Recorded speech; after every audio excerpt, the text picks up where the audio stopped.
I'm going to show you how to build the ultimate workforce in Palworld with minimal effort. After hours of in-depth research and testing, I found the fastest and most efficient way. But before we dive in, keep in mind you'll need to reach level 19 to unlock the Pal breeding farm. Alright, let's get started. First, you're going to need cake. It's 1 cake for every bread egg, and cake consists of 5 different ingredients: red berries, flour, eggs, milk, and honey. Now, to consistently create a passive supply, you can do a few things. Red berries can be grown in a plantation at your base, as can wheat, which is then turned into flour. Then you can get eggs and milk from placing a chickpea and a mozzarella in your ranch. Lastly is honey, which you can get by placing a bee guard in your ranch. Now, it is important to know that as time goes on, you will start to develop a stockpile of money, and you can use this money to buy everything but the honey from the merchants, which can simplify the process. Alright, now let's move on over to the first 4 pals that you will need to capture in order to start this breeding chain. You are going to want 1 male and 1 female of each species. First up is Vanworm, which is located in 2 different areas. Now, in my opinion, it is good to start with Vanworm for the simple fact that while you are mounted on Vanworm, you actually do increase damage to every other enemy when you land a critical shot. Basically, just due to this, you're going to do extra damage to every other pal or human combatant, so if you get this at the start of the breeding chain, it should make capturing everything else significantly easier. Also, it does have level 3 in transporting, and it's nocturnal or work through the night because it's a dark type, so it is a great place to go through and start, and these lower level ones are typically only level 10 or 12. Alright, next up is Gobfan. You'll find these pals in large groups in the Marcy region. If you are looking for a bunch of rainbow passives, or even just good passives in general, you may want to spend some time here farming these pals,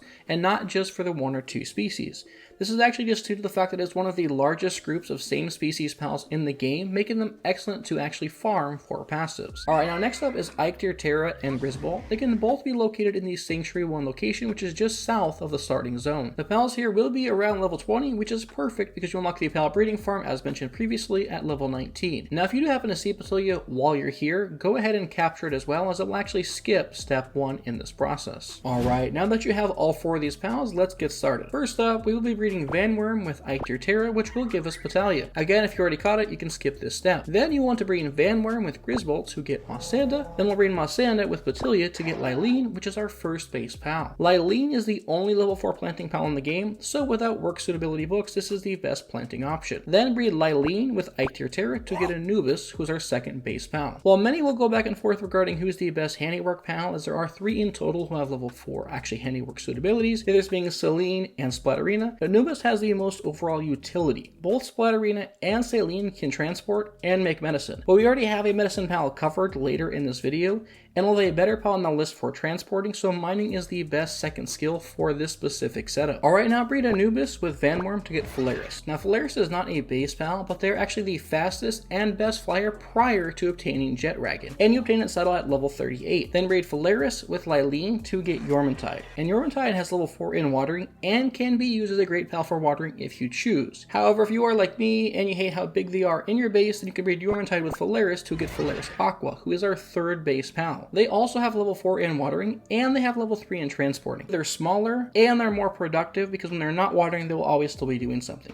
We will also need Felaris Aqua for more base pals down the road. Alright, next up, let's breed Grisbolt with Felaris to get Relaxaurus. This is great because you can breed the Relaxaurus, so it should not contain the Gluttony passive like wild ones would, making the rest of the breeding process far simpler. Then breed Grisbolt with Relaxaurus to get Orzurk, who is our 4th base pal. The only other pal who has level 4 electricity is Azumane, but they only have level 1 in gathering as a secondary skill, like Orzurk has level 3 in transporting and level 2 in handiwork, and typically more often than not you get more than enough electricity just simply having one of them in the base. So again, Orzurk just has more diversity in its skill set. We don't want them sitting around slacking off. Then let's breed Grisbolt with Orzurk to get Astagon, who is our 5th base pal. Not only is their level 4 in mining great, but they also have a special ability that makes all ores drop double the amount when you are riding Astagon. So if you pair that with a big AoE ability and farm large clusters of ore nodes all at once, you'll quickly get all the ore that you need. Also, it is a dark pal, so they will work through the night for you as well, and you won't have to worry about actually breeding Nocturnal down onto it. Alright, next up, breed Felaris Aqua with Relaxaurus to get Knocklem, who is our 6th base pal. Knocklem is arguably the best pal in the entire game for both combat and base work. Their partner skill makes them amazing for fighting all tower bosses and pretty much clearing or doing most of the actual content. Then at base, they have 2 level 4 skills in both mining and transporting. Also, if you want to go through and use Knocklem instead of Astragon for your mining, you can definitely do that if you choose. You would have to just go through and breed Nocturnal on it so it stays awake during the night. But primarily, we're going to be using this Knocklem here for transporting. They also have a level 3 in gathering, and we'll be taking advantage of that as well. And the reason for that is that Knocklem actually gathers larger amounts of items than a lot of other pals. For example, if Knocklem is used to gather Nightstar Sand, they're actually going to gather 2 instead of 1. They can also be used to gather 2 fruits instead of 1 from these skill fruit trees. Disclaimer though, that does only apply to the wild skill fruit trees and not the ones grown in the plantation. Alright, next up we're going to breed Felaris with Gobfin to get Shroomer Knock, who is our 7th base pal. Shroomer Knock slows down the rate of sanity loss for all pals in your base just by simply being in your base. They serve as a supportive role in your base, but can also help with any of their work suitability tasks. They can also do other things around the base, which we will get into later. Then breed Shroomer Knock with Battalia to get Prunelia, who is our 8th base pal. Prunelia is special because while it lacks level 4 work skills, its partner skill blesses the crop in your base, which increases their total harvest yield. So basically it does make a perfect partner for working with Lylene at a plantation. Alright, now breed Battalia with Prunelia to get Foxicle. Then breed Foxicle with Felaris Aqua to get Gildane. Then finally breed Gildane with Ichdilterra to get Celestir, who is our 9th base pal. Now, Celestir is the only level 4 pal for lumbering, so they're simply the best without any work suitability books. However, this pal in your base is actually a little optional, as at a certain point in playthroughs, lumber actually becomes trivial. So instead, you could just place your Shroomer Knock as your primary lumbering pal, which covers lumbering if needed, and it will still provide its buff to all the pals in the base. What this will do is it will free up a slot in your base for other more important pals, or even ones that you want to double up. Do make sure though that you do still breed the Celestir, as we will need it for a pal later on. Alright, now next up we're going to breed Vanworm with Foxicle to get Vanworm Christ, who is our 10th base pal. Vanworm Christ does only have level 2 in cooling, but what makes them really stand out is being a dark cooling pal, meaning you don't have to worry about getting Nocturnal on any of your cooling pals, and the only level 4 cooling pals in the game are Frostallion and Bastigor, and in order to acquire either one of those, you need to defeat the legendary Frostallion to obtain it. Then for Bastigor you need to breed Anubis with a Frostallion. So without having that legendary Frostallion in the first place, Vanworm Christ is going to be the best cooling pal. And honestly, when it comes to cooling pals, staying awake at night to keep your food from spoiling is the most important aspect of the cooling pal's job. Levels don't matter nearly as much. Alright, next up let's breed Vanworm with Prunelia to get Blazehal.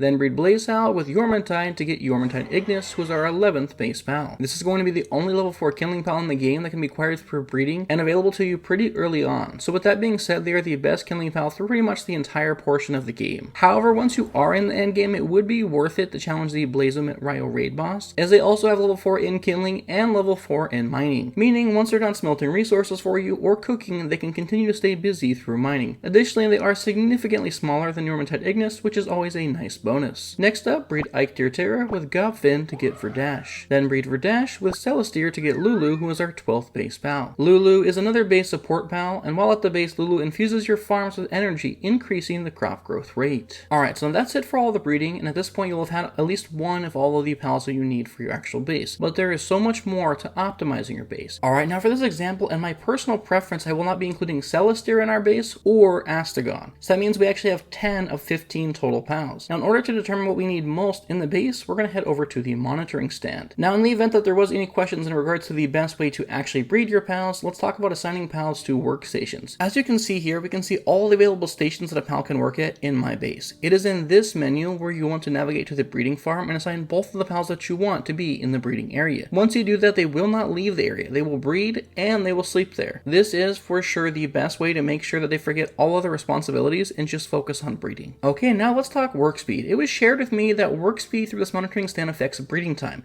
and honestly it was this comment on a previous video that actually inspired this entire guide. Let me give you the full breakdown. When you have 2 pals in a breeding area with absolutely no bonuses, it is 5 minutes with those 2 pals in order to create 1 egg. If you increase the work speed from normal even to the max capacity, that 5 minutes is not going to change. There are only 3 passives in the game that will actually change it. No other buffs around your base or work speed passives will influence this timer. If you have Nocturnal or Vampiric, both of those two skills will keep your pals up at the breeding station, meaning they won't fall asleep, so they will breed more eggs overall since they are constantly going to be active or working in this case. And then the last passive is going to be the Philanthropist skill. If you have that on one of the two pals in the breeding pair, you will reduce the time from 5 minutes down to 2 minutes and 30 seconds. Essentially, you're cutting the time in half. But if you put it on a second pal, you don't quite cut the time in half again. It actually reduces down to 100 total seconds, or 1 minute and 40 seconds. That is the lowest that you can get your breeding time down to. Alright, so let's finish off by rounding out the base. Currently with the 10 pals that we have picked, we're going to need 5 more total pals.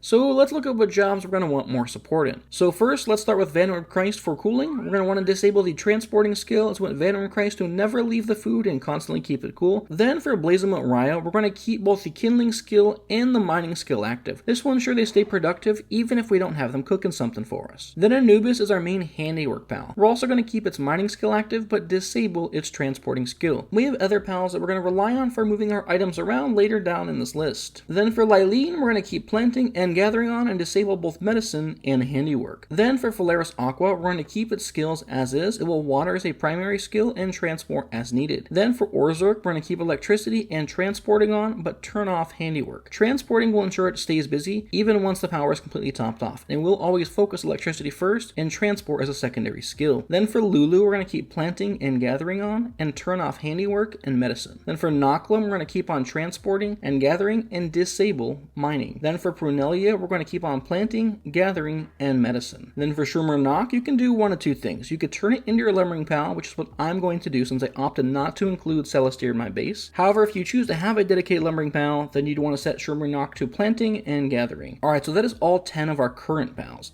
Now let's fill in the holes. First, if you plan on having a ranch in this base for cakes, you will need a Chickpea and a Mozzarina, or if you want a ranch for things like pal fluids or flame organs, then you'll want a Kelpsie or Kelpsie Ignis. However, if you opt out of a ranch, and this base is solely for just pure optimization and a main base using just the pals that we've actually bred up in this video, then I'd recommend these next pals to you. First is Knocklem. Since we opted out of taking Astagon as a primary mining pal, I would add a second Knocklem in and specifically set them just to mine the entire time. This will give you 3 mining pals in total. Blazemut Ryo when it's not killing, Anubis when it's not crafting anything, and then of course a permanent Knocklem who will be mining all the time. Then I would add a second Prunelia into your base, as the passive that it provides that increases the total yield of all crops actually adds up. It is not multiplicative, it is additive, so it's not nearly as much as some may think, but it is still helpful. And then also you could just set it to be the exact same way as the previous Prunelia with planting, gathering, and medicine. Then for a 13th pal, I would add in a second Lulu, as it's going to be the exact same thing as Prunelia, where its passive actually goes through and is additive, and you'll see additional benefits from it. And then I would just go through and I would mirror the exact same setup that we had for the first Lulu. Then for the 4th additional pal, I would get a second Felaris Aqua, because you have all of these other pals that are contributing to planting and growing, and passives that are actually increasing the crop growth speed as well. You do not want to get bottlenecked by your water. An absolute worst case scenario, if you feel that you have too much watering going on, Felaris Aqua can always just transport. It's level 3, and then if you condense it up to 4 stars, it's actually level 4 in transporting, so it's not a bad thing. Then for the 15th pal, honestly, it could be whatever you want. You're not going to need another electricity pal. And you've already got multiple pals dedicated to mining as well, and transporting, and gathering, and planting. So really, this is a fill-in spot for really whatever it is that you want to have in the base. Alright, now lastly, let's discuss some final ways to optimize your base. First is condensing, which I just previously mentioned. Essentially, all those level 4 pals that we bred up, well, once you breed enough of them and condense them all to 4 stars, that level 4 skill goes to level 5, increasing the speed of what they do dramatically. Then next up are pal passives like Remarkable Craftsman, Work Slave, Serious. Anything that says it increases work speed is going to be something you want on your pals. Then there's the Pal Labor Research Laboratory, which was also added in the Fabric update. This is also a great way to just increase production across all lines of work. So when you have a moment, go through and focus on ensuring this gets upgraded. You'll make oil go faster, you'll gather resources faster, you'll increase work speed for things,